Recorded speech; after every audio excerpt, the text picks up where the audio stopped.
बहुत प्राचीन समय की बात है, जब ब्रह्मांड नया था। देवता, दानव और मनुष्य अपने अपने लोकों में रहते थे।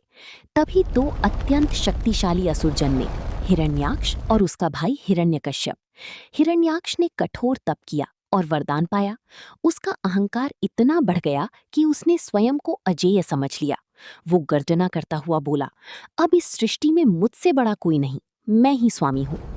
अपने घमंड में अंधा होकर हिरण्याक्ष ने पूरी पृथ्वी, भूदेवी को उठाकर उसे महासागर की गहराई में छिपा दिया। चारों ओर अंधकार छा गया, जीवन समाप्त होने लगा। देवता भयभीत हो उठे। वे दौड़ते हुए गए ब्रह्मा के पास। देवताओं ने कहा, प्रभो, पृथ्वी के बिना सृष्टि नष्ट हो जाएगी, कृपया रक्षा करें। तभी एक अद्भुत घटना हुई। ब्रह्मा जी के नासिका से एक छोटा सा वराह सुअर प्रकट हुआ।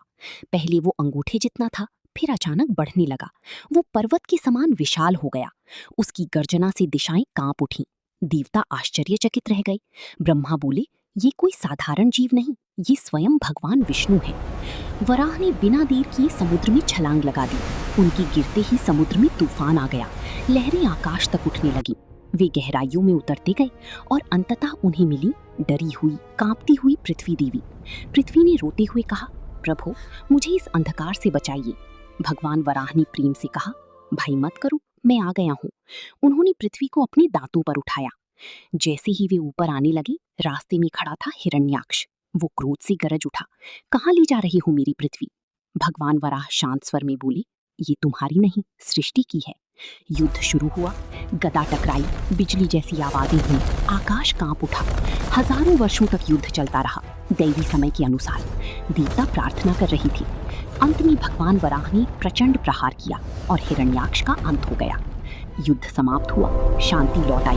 भगवान वराह पृथ्वी को अपने दांतों पर उठाकर धीरे धीरे उसे उसके स्थान पर स्थापित कर दी। जब वराह अवतार ने पृथ्वी को पुनः स्थापित किया, तब आकाश से पुष्प वर्षा होने लगी।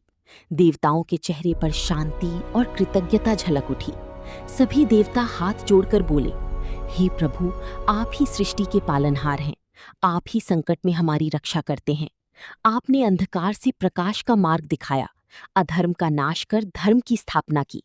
हे जगत के रक्षक, आपकी महिमा अनंत है, आपकी शक्ति अपार है। हम आपको बार बार प्रणाम करते हैं। इंद्र, ब्रह्मा और सभी देवता एक स्वर में गूंज उठे, जय हो, धर्म की रक्षक की जय हो, जय हो, भक्तों की पालनहार की जय हो, जय हो, श्री हरि वराह भगवान की जय हो। उस दिन से सृष्टि में फिर संतुलन लौट आया और ये सत्य स्थापित हो गया कि जब जब अधर्म बढ़ेगा, तब तब भगवान किसी न किसी रूप में आकर रक्षा करेंगे।